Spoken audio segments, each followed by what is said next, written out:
In this video, I'll show you how to use cursor rules files. First, open Cursor and open the project where you want to add your rules. Next, open the command palette and search for the option to create a new cursor rule. Now create a project rule and give it a clear name.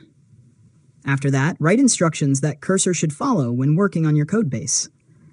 You can include your preferred coding style, naming conventions, project structure, frameworks, libraries, and testing requirements. Next, choose when the rule should apply, such as always, automatically, or only when matching files are included. Now save the rule in your project. After that, open Cursor Agent or Chat and ask it to make a change to your code. Cursor will use the applicable rule as additional context when working on the task. Next, review the changes and make sure they follow your instructions. If Cursor doesn't follow a rule correctly, open the rule file and make the instructions more specific. Finally, test your rules with several different coding tasks, and keep the instructions focused on guidelines that should consistently apply to your project. And that's it! You've successfully learned how to use cursor rules files.